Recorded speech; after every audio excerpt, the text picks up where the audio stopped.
Hello बच्चों, let's read this question and the question says that triangle ABC is right angled at C and DE perpendicular AB. Prove that triangle ABC similar triangle ADE and hence find the lengths of AE and DE. तो आइए बच्चों इस question को यहाँ पर हम solve कर लेते हैं। तो इस क्वेश्चन में हमसे कहा गया है कि ABC एक राइट एंगल ट्रायंगल है जो कि राइट एंगल्ड है C पर। यहाँ पर DE जो है वो परपेंडिकुलर है AB के। तो हमें प्रूव करना है कि ट्रायंगल ABC सिमिलर होगा ट्रायंगल ADE के, और फिर हमें लेंथ फाइंड करनी है AE और DE की। तो यहाँ पर हम की कॉन्सेप्ट यूज़ करेंगे। की कॉन्सेप्ट यहाँ पर हम यूज़ करेंगे एंगल एंगल सिमिलैरिटी और AA सिमिलैरिटी। तो यहाँ से अब अगर हम देखें तो हमारे पास क्या गिवन है, हमारे पास ABC एक राइट एंगल ट्रायंगल हमें गिवन है यहाँ पर। तो यहाँ पर अगर हम ट्रायंगल कंसीडर करें in triangle ABC and triangle ADE, अगर हम ये दोनों ट्रायंगल कंसीडर करते हैं तो हमारे पास क्या आएगा, हमारे पास एंगल A जो है दोनों में अगर हम देखें तो दोनों में ही कॉमन है। एंगल A क्या है, दोनों में कॉमन। और अगर हम देखें कि एंगल C जो है वो इक्वल है एंगल E के, बिकॉज दोनों क्या है 90 डिग्री ईच हैं दोनों 90 डिग्री ईच। तो यहाँ से हम क्या कह सकते हैं, by angle angle similarity triangle ABC is similar to triangle ADE। तो यहाँ पर ये क्या हो गया है, हमारा ट्रायंगल सिमिलर हो गए हैं दोनों। अब यहाँ से अगर हम देखें कि हमारे पास, जैसा कि हम जानते हैं कि राइट एंगल ट्रायंगल में क्या होता है, हमारे पास पाइथागोरस थ्योरम से हम कह सकते हैं कि हाइपोटेन्यूज स्क्वायर इक्वल होती है perpendicular square plus base square के।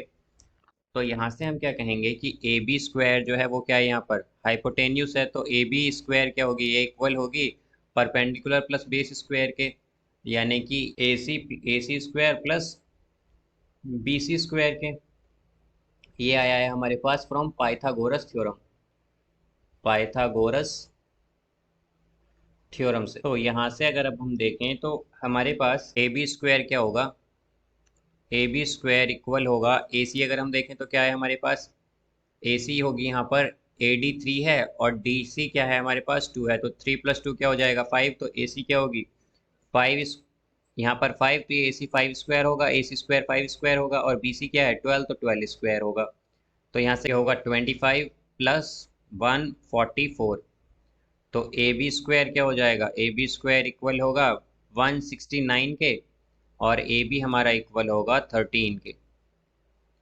13 सेंटीमीटर के। तो हम कहेंगे since triangle ABC similar to triangle ADE, similar है ADE के, तो क्या होगा हमारे पास AB बाय AD जो है वो इक्वल होगा BC बाय DE के और AC बाय AE के, AC बाय AE के।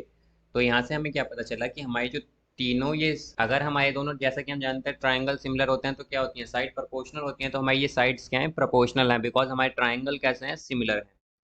तो यहाँ पर अगर अब हम देखें तो ए बी क्या है हमारी 13, ए डी क्या है 3, then is equal to B C क्या है हमारी 12, डी ई क्या है हमारी, डी ई हमें पता नहीं है यहाँ पर, देन ए सी क्या है हमारे पास 5, और ए ई हम एज इट इज रहने देंगे यहाँ पर ये।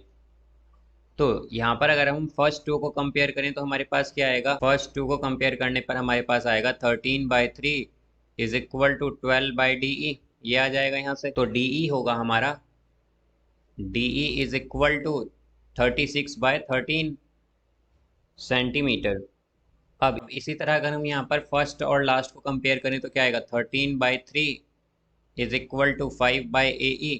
तो क्या हो जाएगा यहाँ से, ये हो जाएगा हमारे पास AE इज इक्वल टू 5 × 3/13, यानी कि AE क्या होगा हमारा, AE होगा यहाँ से 15/13 सेंटीमीटर। तो यहाँ से हमें क्या फाइंड करना था, हमें फाइंड करना था AE और DE। तो AE क्या आया है 15/13 सेंटीमीटर, और DE क्या है, DE है 36/13 सेंटीमीटर।